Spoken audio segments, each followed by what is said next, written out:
you were saying something in the back about an online dating in a book. Now, did the paranormal reignite for you, or what kind of went on? No, it's seriously, it started with, okay, let's back up. When I was 2, um, I kind of grew up in an abusive household. My dad left when I was 8. So that's the background right there in a nutshell. So when I was 2, my mom and sister were fighting and they were arguing and screaming, and they were in the bedroom next to me, and so kicked me out of the room. So I was jumping on the bed like every 2-year-old should be not doing, you know. So I'm jumping on the bed, and I see a light come through the window next to the bed, and I look, because the trees are making a pattern. And when I look forward, there was a lady sitting or standing in my bedroom, and she leans forward and she doesn't move her mouth or anything. And she goes, you know, she's looking over at the room where they're fighting, and she goes, "You're not like them. You're one of us," you know. And I'm jumping on the bed, so I stop and just kind of look at her, and she leans forward, and I didn't realize it was telepathy because, you know, 2 years old. What do you know? She goes, "You're not like them. You're one of us." And then the tree started shaking and the light started filtering through the window again. I looked back, and when I looked forward, she was gone.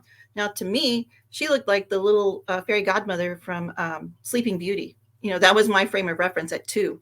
And so, yeah, I could hear my mom and sister stop fighting, you know, so, oh, I better get off the bed. So I get off the bed and I go in there and I ask my mom, and I said, "Who was that lady?" She's like, "What lady?" And I was like, "Well, there's a lady in the room with me." And I didn't tell her what she said. And she goes, "Da da da da, it's just your imagination." Told me to go away. And so, you know, that kept happening. And I would tell my mom, you know, "I got a movie theater in my head, but, you know, I don't know what this means." And she's like, "It's your imagination," you know. So I never really told anybody until a couple of years ago. I'm very Southern. So, There you go. yeah, pardon my Southern, it slips out sometimes. Yep, So, that's all right.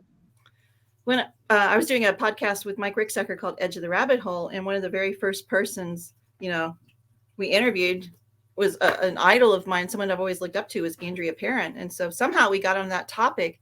And so I started telling her the story. And it's like, you know, if you ever meet Andrea, it's word vomit. You just can't stop talking. You know, she's so nice and so sweet. You just tell her your whole life story. Yeah. So I told her, and she goes, "Well, you know who that is, right?" And I'm like, "Well, it was one of the fairy godmothers. I don't know which one. There was 3." You know? She's like, "No, that was Yeah. an extraterrestrial. They came to visit you." Because that is the message she gave me, was like, "You're not like them. You're one of us," has always comforted me, especially through Wow. junior high, you know, when you don't fit in, you know, and then Yeah. you know, in college, you're a little weird still, and, you know, you don't fit in. And, you know, next thing Mhm. you know, you're working in television and you still don't fit in. You know? Yeah. So it's always been a comforting message. You know, so I never really got down on myself when I just didn't click with a group or something. I'm like, well, I'm not like them. I'm one of them, Yeah. whoever they are. so, Yeah. Yeah. so Talking with the source.